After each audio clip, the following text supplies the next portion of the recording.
Goose Creek High School Junior ROTC drill team.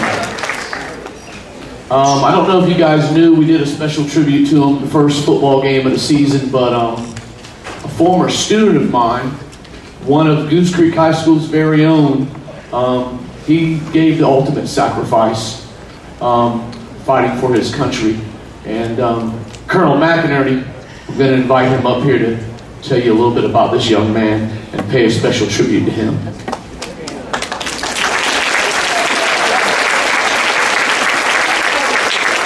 Thank you, Mike. Welcome all you fellow Gators. During the Veterans Day program, it's proper and fitting to remember our comrades in arms who have given the ultimate sacrifice in combat. Private First Class Julian Lee Colvin graduated from Goose Creek High School, class of 2010. Joined the United States Army, was deployed to Afghanistan, and while serving his country was killed in combat on July 22nd, 2012. I've just told you some of the essential elements of information about the life and untimely demise of Julian Colvin, a soldier who served strongly and faithfully. But I would be remiss if I missed the opportunity to tell you more about Julian. Julian Lee Colvin was born in Birmingham, Alabama, and remained an ardent, lifelong fan of the University of Alabama football. Roll Tide. Julian eventually moved to Goose Creek and attended high school as a fellow Gator. While here, Julian was a good student, a gifted athlete, and an outstanding junior ROTC cadet. Friends and fellow students alike were drawn to Julian, and he always seemed to be surrounded with admirers. In short, Julian was popular, caring, motivated, and above all, responsible, a trait that seemed to set him apart as being more mature than his peers here at Goose Creek. While in Afghanistan, Julian's mission as a combat engineer, an elite sapper of the 82nd Airborne Division, was to locate and destroy IEDs. IEDs are improvised explosive devices, the roadside bombs. These IEDs killed and maimed soldiers and more frequently adult civilians and children. This selfless and dangerous act endeared Julian to the local Afghan children. Children seemed to surround him, as did admirers and friends at Goose Creek High School. An IED ultimately ended Julian's life, and he was subsequently awarded the Bronze Star Medal for his heroism. Private First Class Julian Coben is an American hero, a loving family member, and an older brother of Alfred, who is here with us today. And so it is fitting to recognize his life and memory with an American flag, Old Glory, which will be presented to Alfred by our principal, Mr. Jimmy Husky. Sir. Alfred, will you come forward?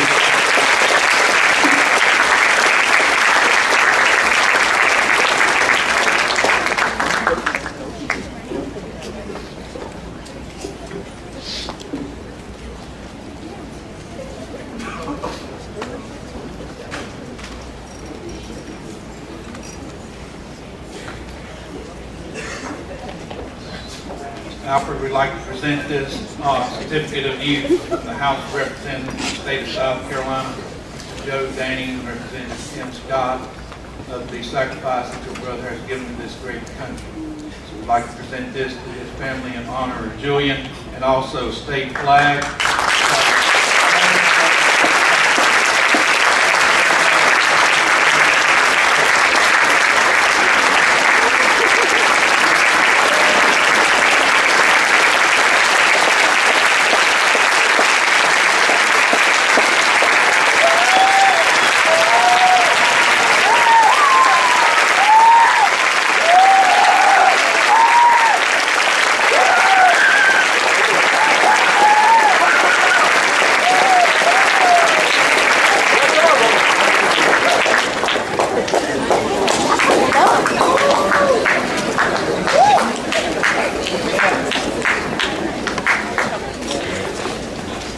Whether they fought in Salerno or Samara, Heartbreak Ridge or Helmond, Quezon or Carango, our veterans are part of an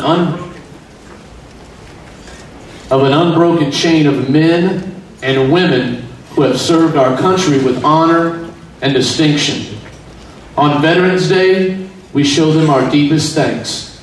Their sacrifices have helped secure more than 2 centuries of American progress, and their legacy affirms that no matter what confronts us or what trials we face, there is no challenge that we cannot overcome. On days like this, we are called to reflect on immeasurable burdens that have been borne by so few. We pay tribute to our wounded, our missing, our fallen, and their families, men and women who have known the true cost of conflict and deserve our deepest respect, Goose Creek High School, now and forever. Another big round of applause for all of these veterans who are here today.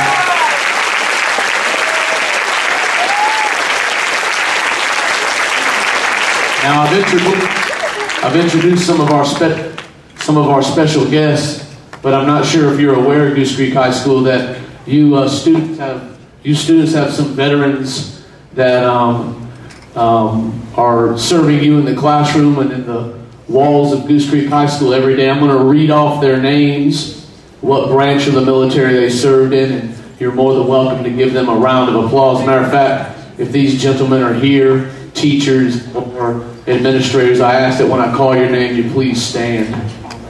Richard Alfano served us in the U.S. Navy. Thank you, sir. Remain standing. Y'all remain standing when I call you. Sam Barron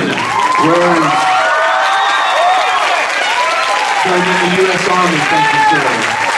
Don Blair. Where are you at, Mr. Blair? In the U.S. Navy. Tim Bergsteiner. Where is Bergen? Served in the U.S. Army. Mark Gladden, served in the U.S. Army. Barbara Green, served in the United States Marine Corps. Hoorah. John Hampy, Mark Hott, served in the U.S. Army. Our very own, the Big Gator, Jimmy Husky, served in the U.S. Army. John McInerney served in the U.S. Army. Victoria Palmater served in the United States Air Force. Did y'all know this? You probably did if you've ever been to ISS. Arthur Prelo served in the U.S. Army and the United States Marine Corps. Randy Pugh served in the U.S. Navy. Neil Turner served in the United States Air Force. Leo Rogers served in the U.S. Air Force. Arthur Voss served in the U.S. Navy. Jeffrey Sklar served in the U.S. Navy. Rick James served in the U.S. Navy. And Mike Tipko served in the U.S. Air Force. Y'all give all of these members of our faculty and staff a big round of applause. Our very own Goose Creek High School veterans. Thank you for your service.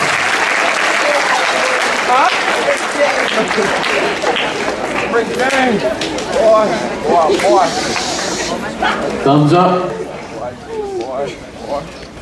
Can't see it, Mr. Roman. You got to make it big. Thumbs up. Okay. All right, ladies and gentlemen, the Goose Creek High School Media Technology class has created a Goose Creek High School teachers and staff veterans video for your viewing pleasure. Enjoy.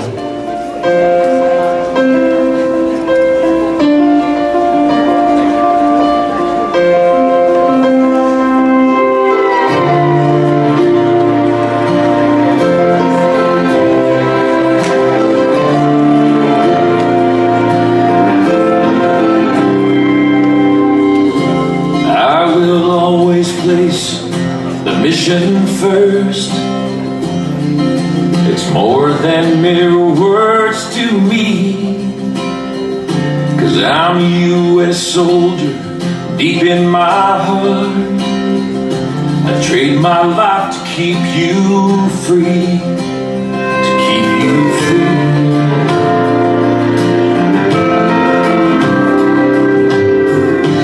I will never accept defeat. Not what you'd expect from me. I grab my weapon, lace my boots up tight, heed the call to duty, then I'll run into the fight. I'm a soldier, ready and strong. I'll lead you through the battle, then I'll lead you home. I'm a soldier,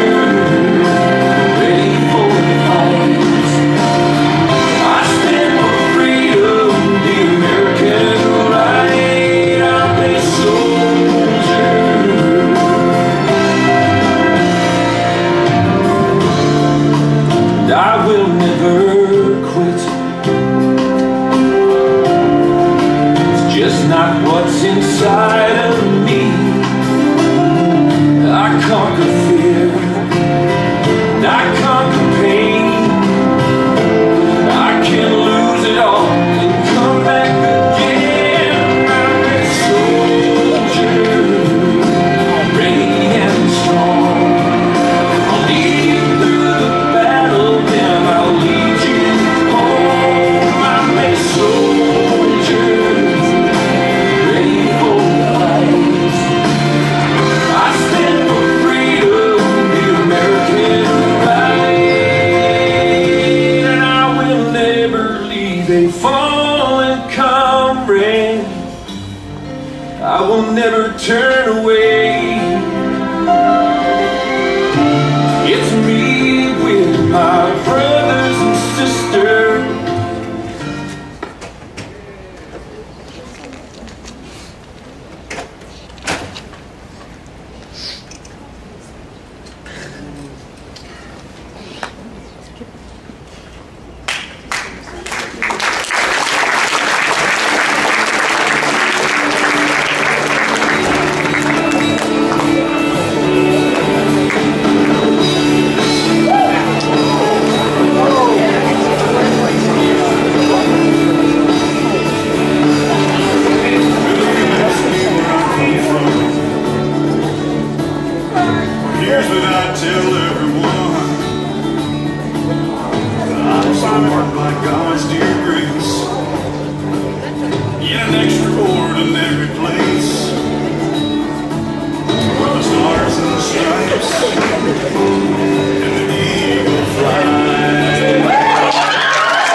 round of applause for all of our veterans and for Mr. Dominguez's Junior Technology class for putting that tribute together.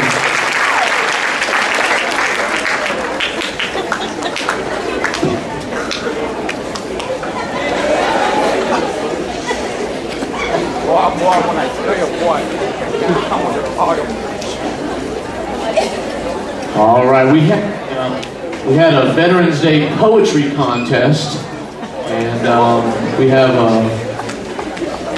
our winners are going to perform. The poem is called Paper Soldier. Paper Soldier. So if y'all would welcome Megan Montgomery and Autumn Smith.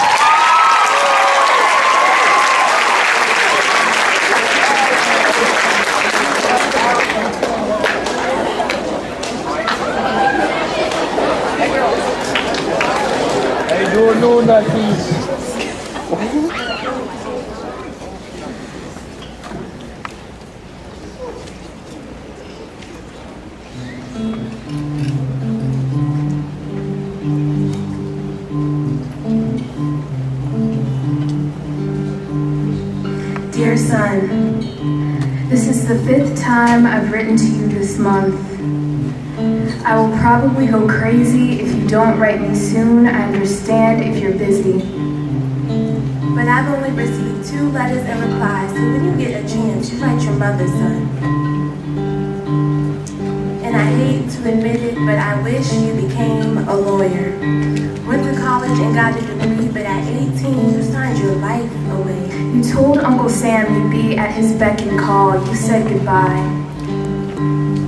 The preparation was worse. Watching you don that uniform was like watching you die. Bones collapsing into dust. Your fetus folding itself back inside my womb.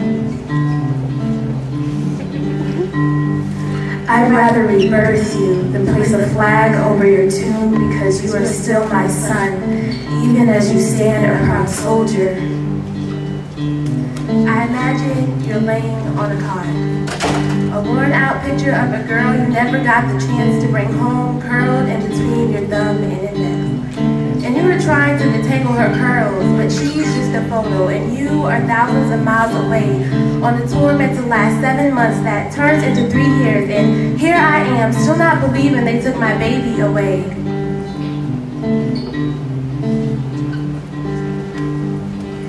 Still not believing that you are strong and independent. I know every day you must wish to come home to cut the grass out front you never wanted to mow, but the smell of a freshly cut lawn will always smell better than the stench of your fallen comrades. But I know you can stomach it, because you are my son, my steel soldier. I imagine you toughing it out through hell and high water, but that does not mean I don't worry about your health and your mind. I know you always stood out from the crowd, so wherever you are, you stand tall, boy, and hold on to your sanity. Hold on to the men around you, because together you are strong. And I know if you have just one person to call a friend, that I will see you soon, only at home. I guess this letter wasn't what you expected. I know you want to hear that at home gumdrops and lollipops are falling from the sky, but the truth is, it is no different than when you left. Only that now my heart swells with pride because I sent a boy to war, and I will welcome home a man. A man brave, a man strong, a man willing to protect his country and family. I wrote to tell you that I'm proud, son, and wherever you are, whatever you're doing, I want you to know that I love you. You managed to stay alive, managed to protect and serve, and erect your spine with courage. What I really wanted to say is thank you.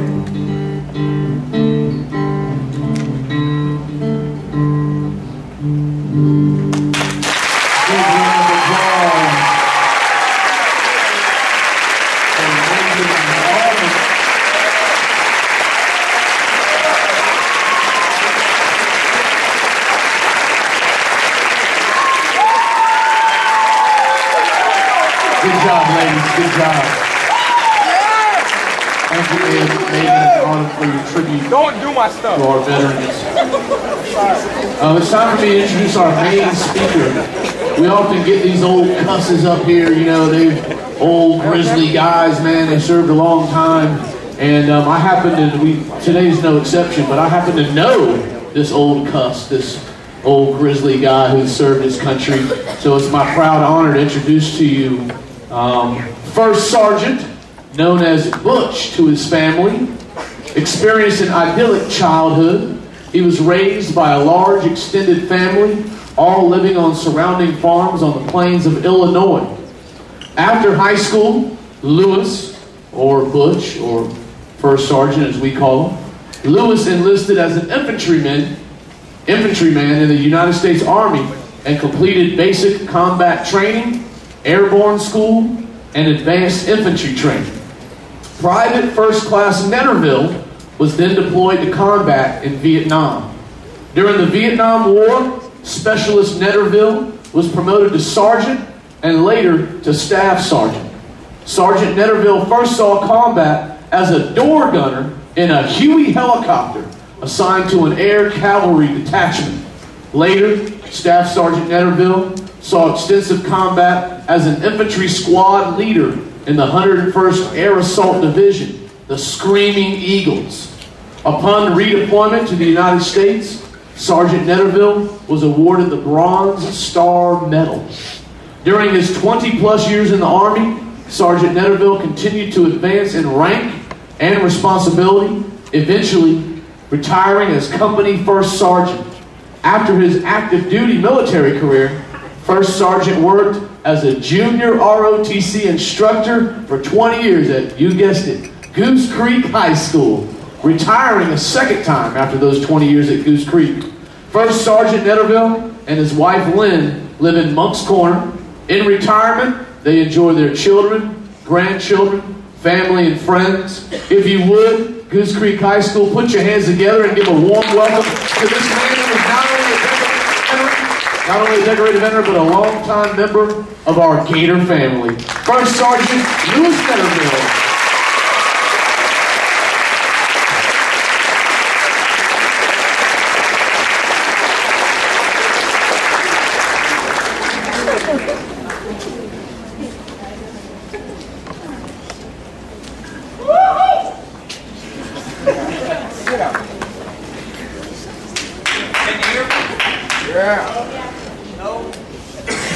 I'm old.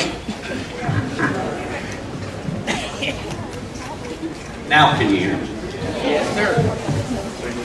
Mr. Husky, Colonel McInerney, Mr. Romine, veterans, ladies and gentlemen. I had this speech prepared, and I'm going to try to do it, but what I've seen today is very emotional, and I'm not sure why. I served over 20 years in the military, and one of the reasons that I did that was, first of all, for my family. I wanted my family taken care of. And I knew that in the military, this great country, if something happened to me, would take care of my family. I love my country, and my entire family had served in the military. My grandfather joined the Marines to fight in World War I.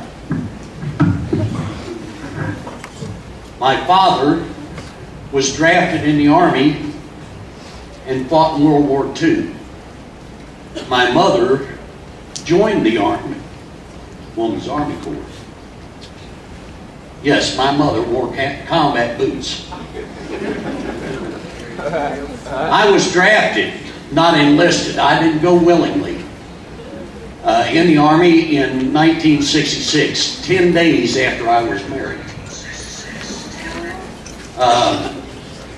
I went to basic training in Fort Leonard Wood, Missouri, and then infantry training in Fort Polk, Louisiana.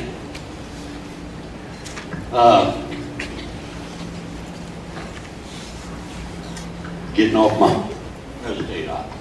Okay, I served as an infantryman, and my one brother served as a motor sergeant, both of us in Vietnam. All four boys joined the service and served during the Vietnam era. This is probably not unique to many of the older soldiers here, but I was a farm boy, and when I got drafted, went into the military, they had inside plumbing. That was a big plus for me. It still might have been 3 or 4 holes, but it was warm and it was inside. It made a big difference.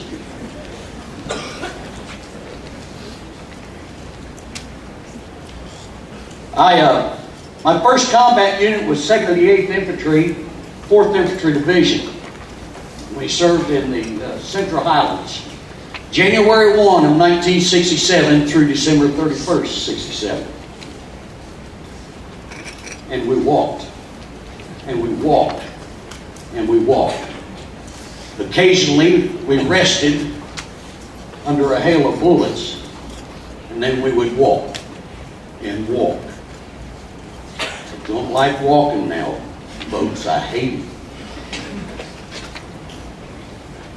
I thought often of my father and my uncles and wondered how hard it must have been to fight in World War II. I couldn't do it. I couldn't imagine doing it. Vietnam is what I pictured wars as it should be. I couldn't imagine sitting in a trench or a foxhole and being bombed. In Vietnam, we had air superiority. Not necessarily so in World War II.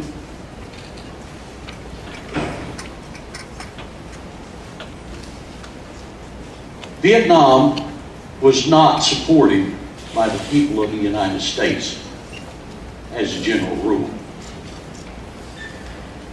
Most veterans of World War II, and World War I for that matter, and Korea returned as heroes. Someone to look up to, but Vietnam vets were treated with scorn and contempt. Many were spat upon, even some assaulted when they returned home. We did what our country asked us to. We didn't do it in spite of or for basically any other reasons. We did what we were told. That's what my father did, that's what my grandfather did, and that's what I was expected to do. It wasn't a matter of whether I liked what was going on or not. It was a matter of doing what I was told. I believed in the effort, and I believed in the United States of America. Many people who have not been in the military don't understand the training we go through that teaches us that you follow orders of your superiors without question. After Vietnam, a push came as to whether to follow a lawful or non-legal order. Was that legal? In combat, ladies and gentlemen, you don't have time, most of the time, to wonder, is that a legal order or is that an illegal order? Should I follow it or should I not? Because when bullets are falling, or bombs, or whatever, that's not firstmost on your thoughts. I was asked to talk about some of my experiences, and as you can see, now I'm up here shaking like a leaf. What I've seen today has been very emotional. I can't tell war stories. I'll be honest with you. I can't talk about some of the things that happened to me. I can tell you a silly story about being I won't tell that here. But stupid stuff, the funny stuff that happens to us among our friends. Some of the things we did when we weren't actually in combat. We were in a rest situation. Drinking until you can't drink anymore and going out and puking and coming right back and trying to drink some more. Catching cockroaches in a can with a soda cracker. And then taking WD-40 and napalming them the next morning. But I can't talk to you about combat. I can't talk to you about some of the things that happened to me during combat. I can't watch TV when it contains stories about Vietnam. I'd watch World War II movies all day long. But I can't watch Vietnam-oriented movies or documentaries or any of that. They get too emotional. I can't have a conversation with someone when they start talking about death or some of the things that happened in Vietnam. I get too emotional. And it's been 40 odd years since I was in Vietnam. I left Vietnam, my second tour was in 1970. First tour, I was an infantryman. Second tour, I wasn't a door gunner. I'd love to have been one of those. I was an aerial rifle. The helicopter flew us around, dropped us off, and said, "Go get them." And they went back to base. I probably came closer to being killed in the second tour because I belonged to what is referred to as a hunter-killer team. A OH-58 helicopter with scouts flying close to the ground, gunships, Cobras, flying above them for their protection, and then us, the aerial rifle, flying at about 2,000 feet, nice and comfortable, watching, sitting, sleeping, whatever, until something happened. And if an aircraft was shot down, then they would put us down to protect that aircraft until they could either recover it or destroy it in place. And that's as far as I go there. We were shot down a couple of times, either coming into a DZ, drop zone, or trying to take off. I've been out of the service a long time. I can't watch. There was a show on TV, and I honestly can't remember the name of it right now. It's a MASH unit in Vietnam, and the first time I watched that or started to watch that, it brought back memories of friends,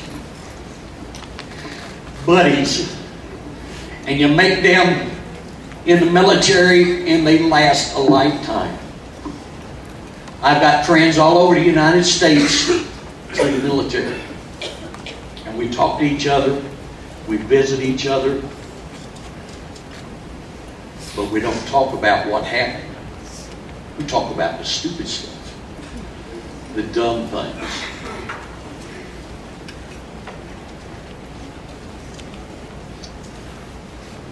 I've probably talked too much, but what I would like to do is give a special thanks to the World War II veterans. And the reason I say that is that World War II was the last war, as far as I'm concerned, that had a direct threat to the United States. All the rest have been police actions, we go in and fight to save a country or something like that, but there was no threat really against the continental United States. I thank you for that, because I wouldn't be living the life that I am living now had you not been willing to do your job, do your duty. And that doesn't mean to diminish the Korean veterans, Vietnam veterans, Afghanistan, and all the others, Iraq. You're doing what your country asks of you. It took approximately 20 years, maybe a little longer, other than my family, for someone to say, thank you for your service. Honestly, I did it for my family, and I did it for me. Veterans have been overseas in war and in peace. They've seen what life is like in many of these countries as far as how the citizens fare, how well they are doing. And I want to tell you now, there's no place like home.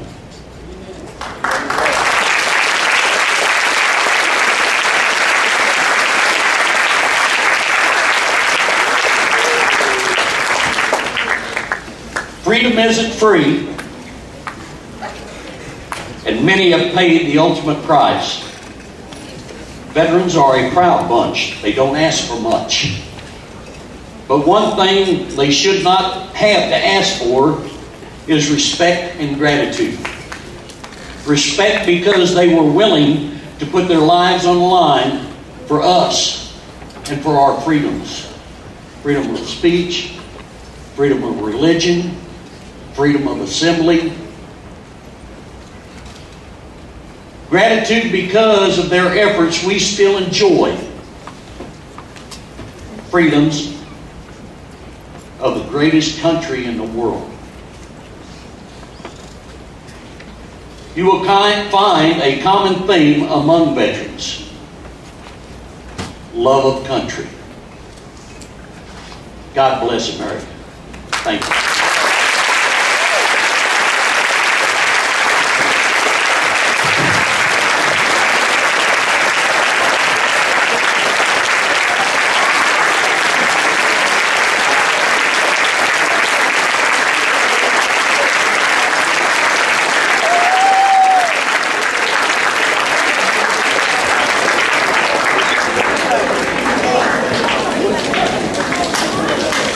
First Sergeant, thank you very much, not only for that speech, but for your service to our country.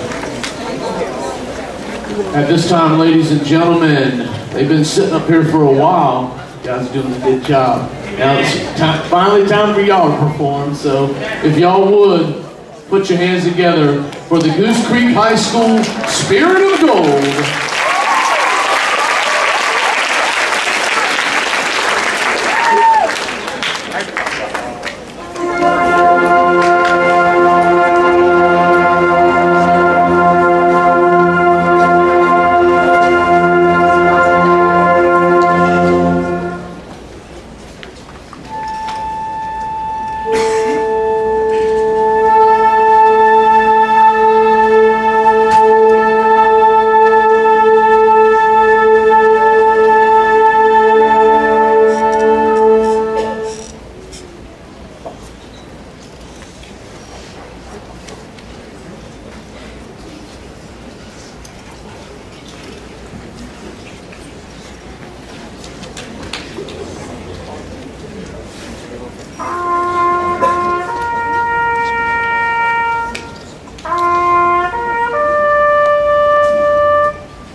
Goose Creek High School. And special, one more big round of applause for our Goose Creek High School Spirit of Gold. And Miss Judy Collins.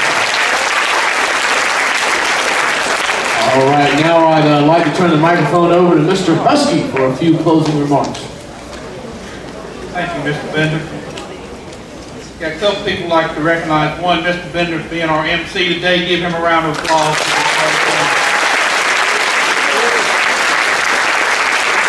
Also, our special guest, Sergeant Netterville. Thank you for all you've done for this country and also Goose Creek High School. Appreciate everything you've done. To all the many veterans here from World War II to Korea to Vietnam and all the other wars, thank you for all you've done that we can have the freedom that we have today. This is the greatest country in the world. Don't let anybody ever tell you otherwise. This is the greatest country. There's no country that comes close to what we have. We have the freedoms that we have because of these people here. And only 7%, roughly around 7% of our population serves in the military. So it's always an honor to serve these guys, and we want to give a little bit of something back to you guys. And if you go into the service, it's the greatest thing you can do for our country, and we thank you for everything you've done. Also, our special guest, Alfred Coleman, for your brother and the ultimate sacrifice that he has given to his country and to this school. We'll never forget that. Thank you for coming in here, and you're true American.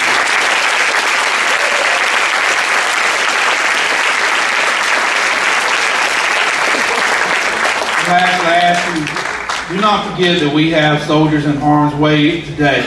Don't let it be pushed to the back burners of this is not something that pertains to us. It pertains to us every day. There's young men and women that are going out and risking their lives for our freedom. And again, always thank them when you see them. Say thank you for your service and all you've done. And just let them know that they are not forgotten of all they've done. And again, this is the greatest country in the world. And it's the greatest country in the world because of these individuals down here for all they've done for this great country. And again, last time, let's give them a great round of applause.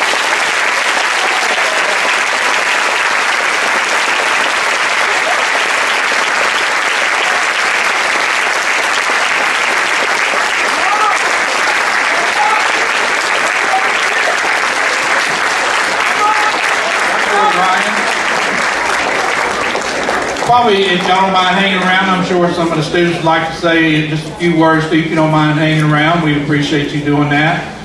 We are going to go back to class at this time, second period. I know that doesn't, y'all know you're sad about that, but I also like to say thank you for how well behaved you are and the show of respect you had. This is a military school, and we appreciate your respect and your honor that you have shown today in an hour of presentation. Thank you very much, and everybody in the second and third be seated. We're going to start with this row right here. You can leave and go back. The middle and left, you please be seated right now. Thank you very much.